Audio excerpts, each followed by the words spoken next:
Hello boys and girls, it's Miss Hull. I'm just out in my garden enjoying the lovely sunshine and I thought it would be nice to read a book for you all. I'm going to read the book, What's Wrong with Bertie? It's a very exciting book and there's lots of characters.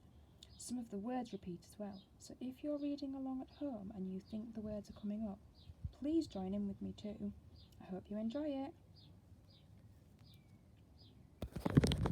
What's wrong with Bertie?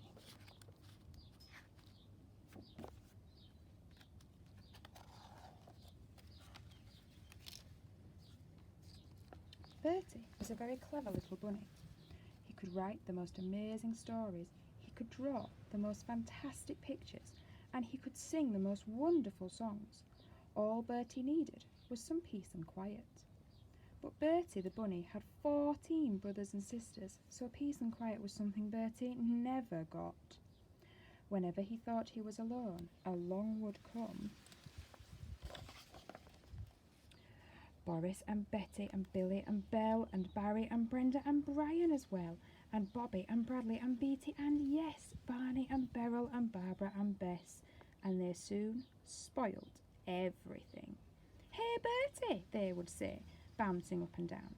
"Tell us a story, draw us a picture, sing us a song. Please, Bertie, you're brilliant."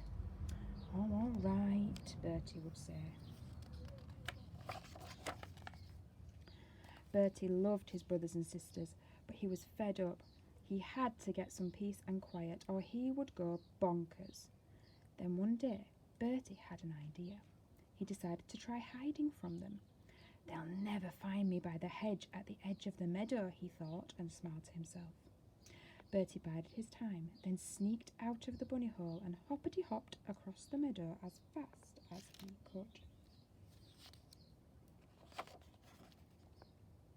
For a few delicious moments, he was alone.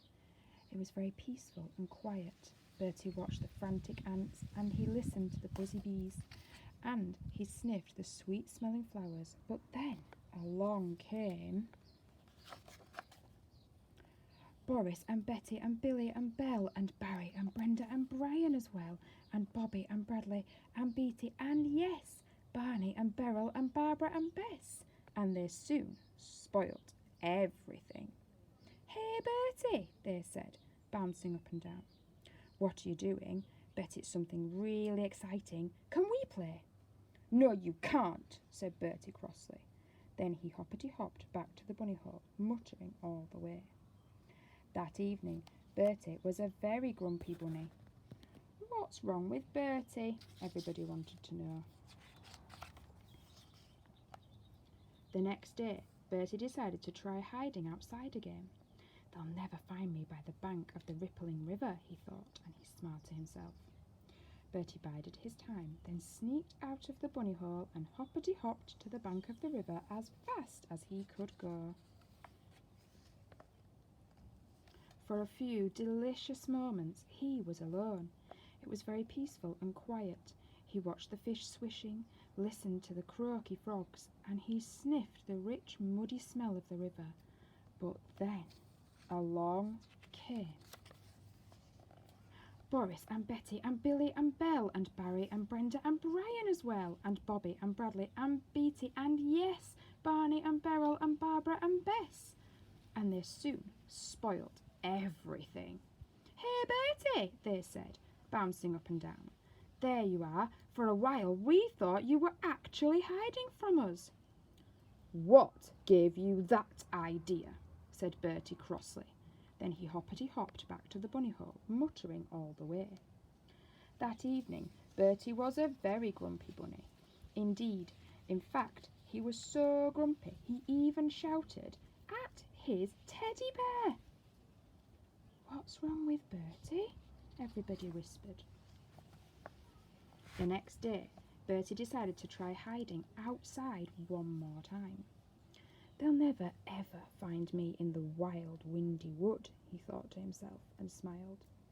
Bertie bided his time, then sneaked out of the bunny hole and hoppity-hopped to the wild and windy wood as fast as he could go.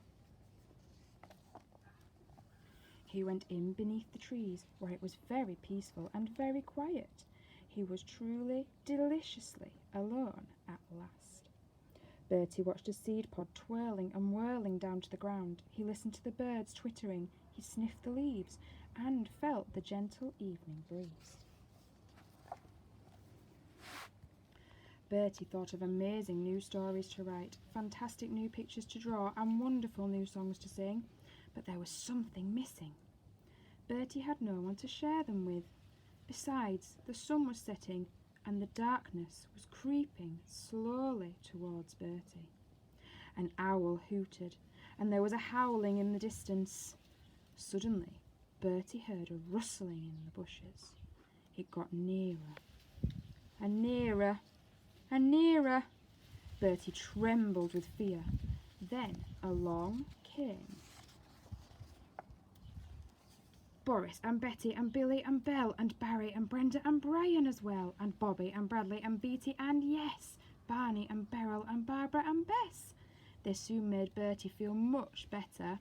"Hey, Bertie," they said, bouncing up and down. "Boy, are we glad to see you. Come on, there's a surprise waiting for you at home." "A surprise? For me?" asked Bertie, puzzled.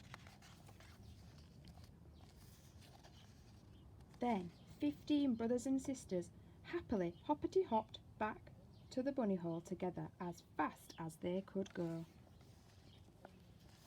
That evening, Bertie was a very cheerful bunny. After all, he had no reason for gloom, not now that he had his own little room. And who do you think were his very first guests? That's right, Boris and Betty and Billy and Belle and Barry and Brenda and Brian as well, and Bobby and Bradley and Beatty and, yes, Barney and Beryl and Barbara and Bess.